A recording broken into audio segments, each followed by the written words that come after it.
سوال یہ ہے کہ روزہ رکھنے سے کس طرح انسان میں معنویت کا اضافہ ہوتا ہے۔ یقیناً خداوند عالم نے ماہ رمضان میں خاص برکت رکھی ہے، خاص رحمت رکھی ہے، اپنے فیوزات کے دروازے کھول رکھی ہیں، انسانوں کی سانسوں کو تسبیح بنا دی ہے، اس کے سونے کو عبادت بنا دیا ہے، صرف اس لیے کہ انسان روزہ رکھ سکے۔ یہ مطمئن رہیں کہ ماہ رمضان میں روزہ رکھنے سے انسان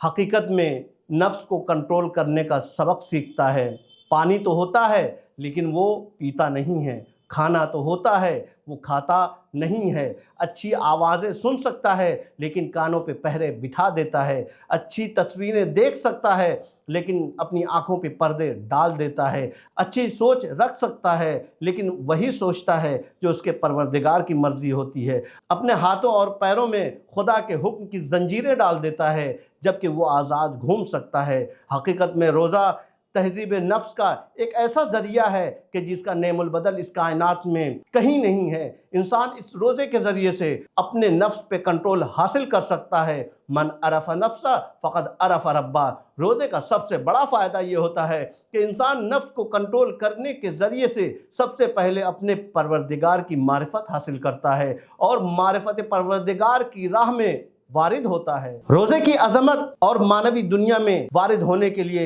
اس کے کردار کو اگر آپ ملاحظہ کرنا چاہتے ہیں تو اس حدیث قدسی کی طرف غور کریں کہ جس میں خداوند عالم فرماتا ہے کہ بندہ مومن جتنے بھی نیک کام کرتا ہے وہ سب اس کے لیے ہوتے ہیں، بس روزہ ایک ایسا عمل ہے کہ جو بندہ صرف اور صرف میرے لیے انجام دیتا ہے۔ وَأَنَا أُجْزِي بِهِ، اور میں اسے اس عمل کی جزا دیتا ہوں اور میں اس کے عمل کی جزا بن جاتا ہوں۔ اگر آپ اس حدیث قدسی کو غور سے دیکھیں اور آخری جملے کو ملاحظہ کریں کہ جس میں خداوند عالم فرماتا ہے کہ میرا بندہ مومن جب روزہ رکھتا ہے تو میں خود اس کی جزا بن جاتا ہوں۔ یہ یاد رہے کہ روزہ اگر خدا کے شرائط کے حساب سے ہے تب خدا جزا بنتا ہے، لیکن آپ یہ سوچیں کہ خداوند عالم کی ذات جس کے لیے جزا بن جاتی ہے اس کا کیا مقام ہے اور وہ روزے کے ذریعے سے کیسے فیوزات اور کیسی رحمتیں اور کیسی نعمتیں خدا سے حاصل کر سکتا ہے، یہ بندہ جان سکتا ہے اور اس کا خدا اس کو سمجھ سکتا ہے۔ لیکن اتنا